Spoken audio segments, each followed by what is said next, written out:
So every D&D game needs a dungeon, and I have these great modular dungeon pieces made from Hearst Arts molds, but they're just for dungeons and not incredibly diverse.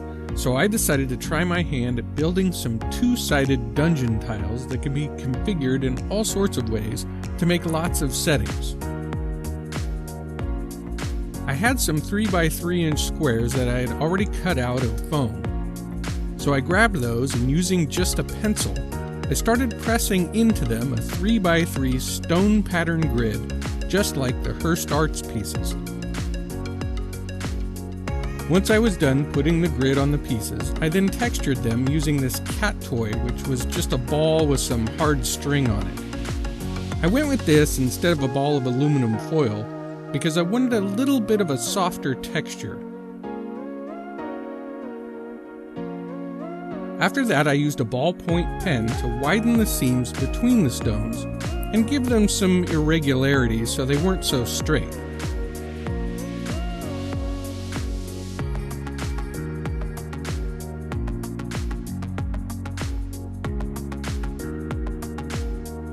Next up, I added some cracks to some of the stones with a pencil for added detail.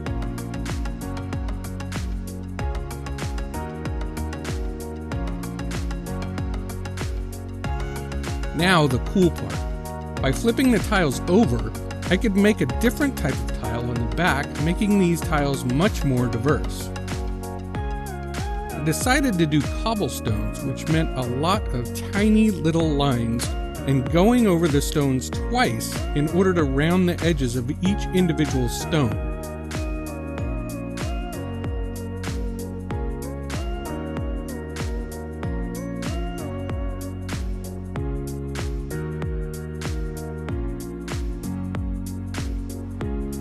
This was very tedious, so I set up camp in front of the fireplace to work on them.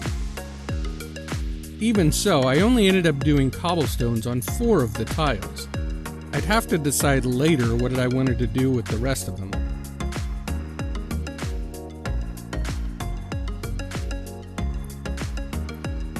The next step was to coat the tiles with Mod Podge mixed with black paint. I don't know if this was his idea, but I saw this tip on Black Magic Crafts' channel.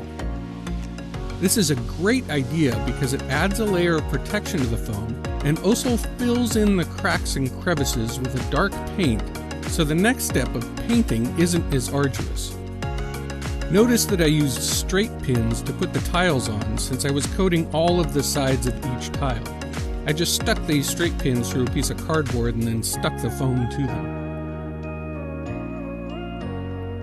Once the Mod Podge dried, next step was paint.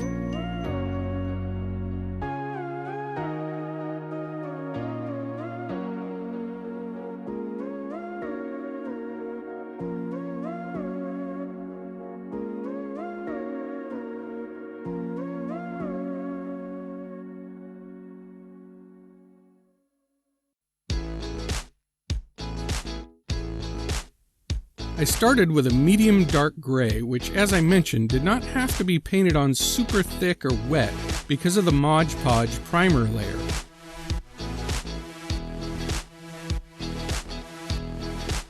So a good wet brushing all over did the trick. It's fine if the gray gets in the cracks or doesn't, as a black wash at the end will bring back the definition.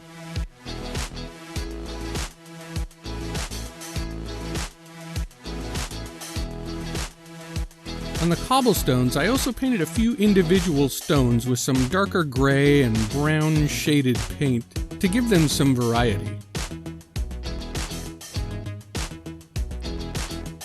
Next up was that black wash I talked about. This is really just very watered down black craft paint with just a drop of dish soap added to help it flow. So don't be afraid to put it on heavy, as it will dry much lighter than it looks initially. After the black wash dried, I then dry brushed with a very light gray to bring back the highlights.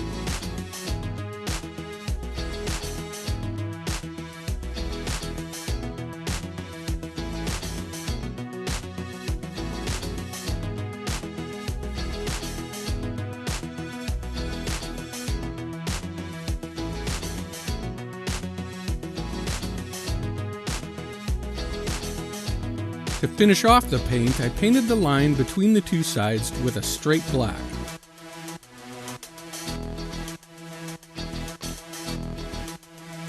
Oh, looks like a cat fight.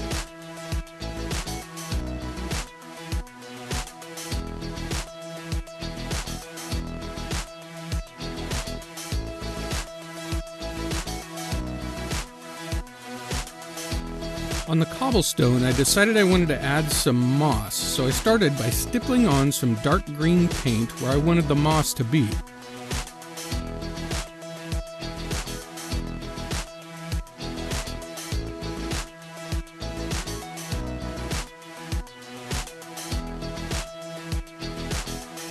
Then applying some PVA glue with a small brush to those spots.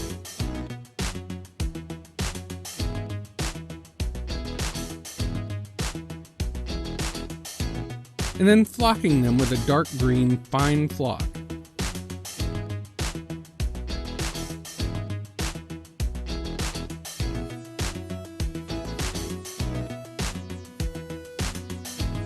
Here's a tip for this cobblestone. If you want some moss to sit in the cracks of the stones, simply shake the tiles around a little bit to settle any loose flock into the cracks. Then spray the whole thing with a spritzer bottle with watered down modpodge. This also helps solidify the large patches of flock and protects the tiles from wear even more. The final product turned out great.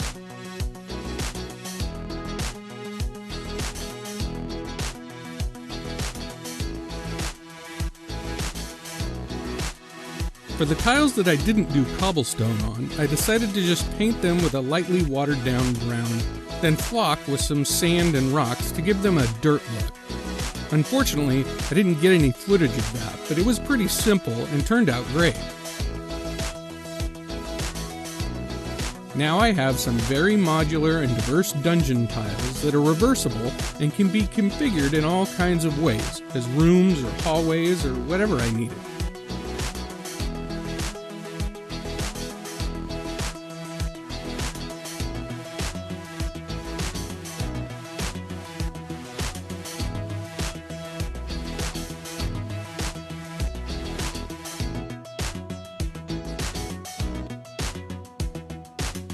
In fact, I was so pleased with these tiles that I decided to make some more when I was working on a few other projects.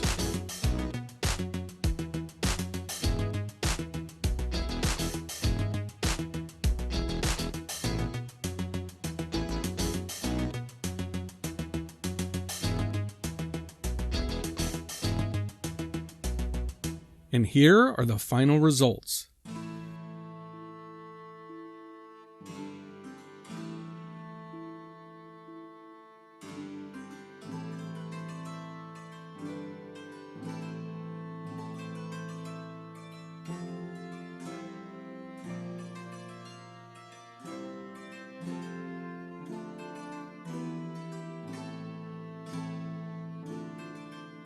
Some nice cobblestone streets and dirt paths that can convert into dungeon hallways or rooms.